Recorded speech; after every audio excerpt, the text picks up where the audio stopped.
E a Procuradoria-Geral da República defendeu que a mulher que é acusada de pichar a frase "perdeu mané" na estátua do STF durante os atos do dia 8 de janeiro de 2023 cumpra prisão domiciliar.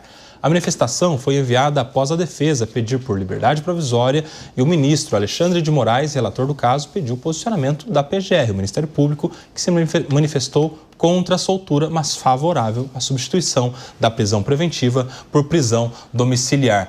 A questão, Mônica Rosenberg, aí é o tempo, né? Depois de 2 anos presa, entenderam que ali há necessidade de uma prisão domiciliar.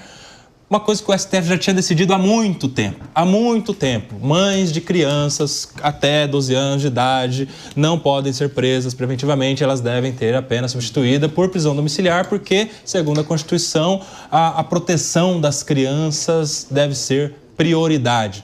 Mas agora, 2 anos depois, é que a PGR está se manifestando neste sentido. Mônica Rosenberg. Pois é, e a manifestação da PGR ainda não significa que lhe será concedida a prisão domiciliar.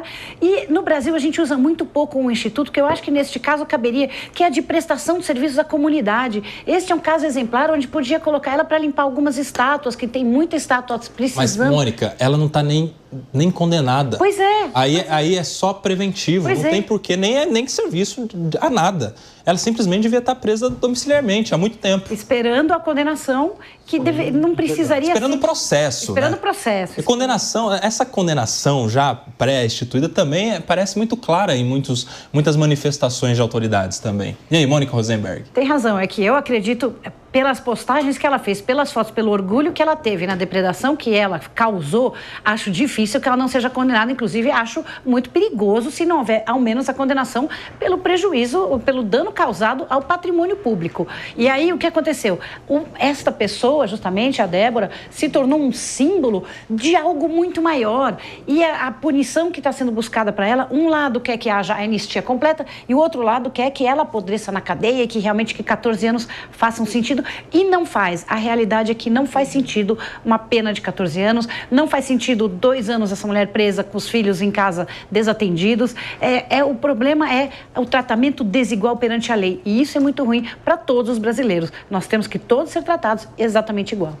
Fala, Maria. Eu faço coro a Mônica. Eu acho que, de fato, 14 anos é muito exagero, a condenação é necessária, ela depredou o patrimônio público histórico do Brasil, mas 14 anos é demais. Nesse sentido, faço coro à questão aí para ser revisto. E eu, como cientista política, vou levar aqui para o lado político. Eu estava até dando uma olhada em algumas pesquisas, e como a questão das instituições no Brasil está sendo alvo do debate polarizado. Inclusive, o STF é a principal... É um dos principais temas desse debate. Uma pesquisa recente informou que apenas 2% da população aprovam o Supremo Tribunal Federal, que certamente será pauta nas eleições de 2026. Então, vamos ver aí muito desse debate, principalmente dessa questão da anistia, das pessoas que estavam em Brasília no dia 8 de janeiro, a questão dos próprios ex-presidentes, Lula e Bolsonaro, como é que vai ser isso? Então, como cientista política, devo dizer que muita água vai rolar.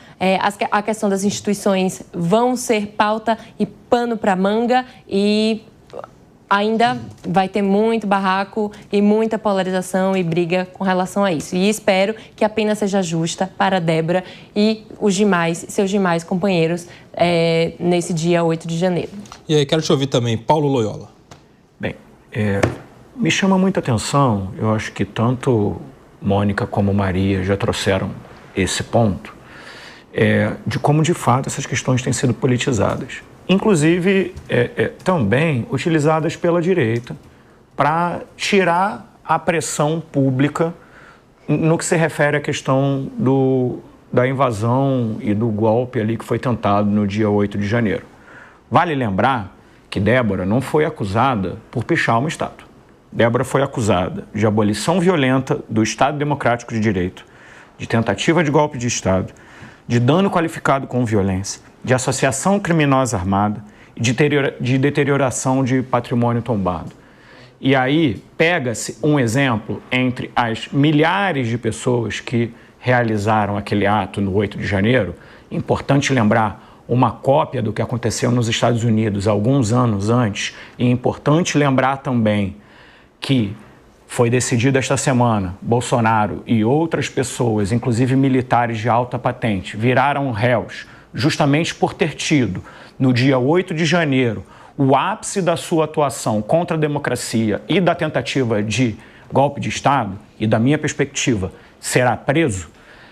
Então, ficar trazendo um caso pontual da mulher que é mãe, busca simplesmente diminuir a importância dos atos de 8 de janeiro por parte da direita organizada, por parte do conservadorismo organizado brasileiro. Então, não se trata da preocupação com uma mãe, se trata de um apoio a uma tentativa de golpe de Estado por parte da direita brasileira. O Rodolfo está discordando. Cara, porque é no mínimo um absurdo uma pessoa falar isso.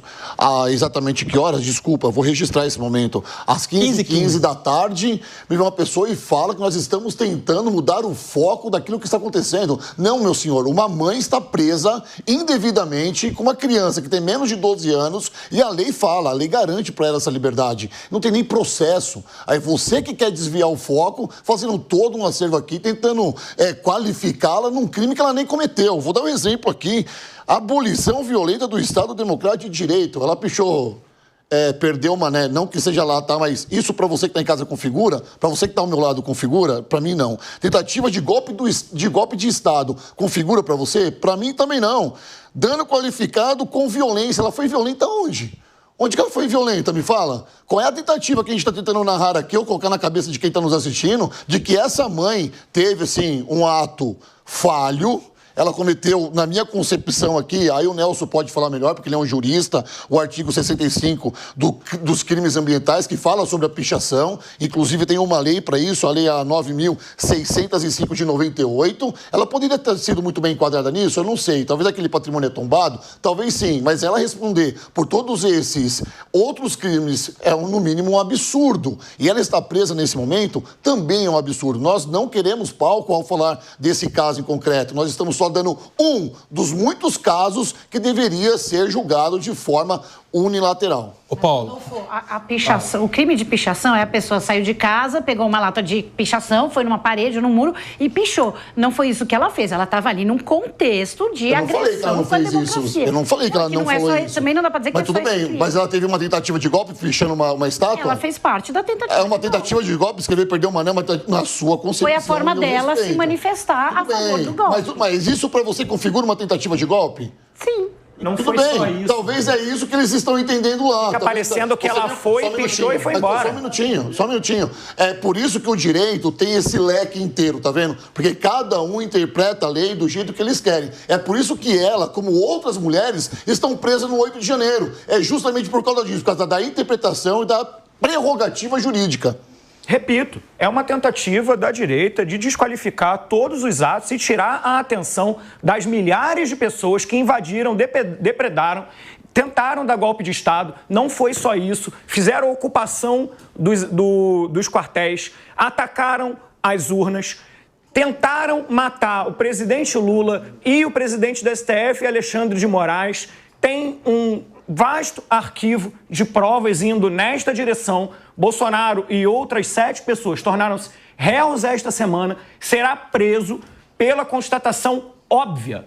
Débora não estava somente pichando uma estátua. Parece que ela saiu de casa, olhou para uma estátua e falou, vou pichar aqui uma estátua. Não, ela fez parte de um movimento golpista e isso precisa ser dito. Foram 5 crimes cometidos, inclusive ela pegou a pena mínima destes crimes. 14 anos. Do meu ponto de vista, é pouco.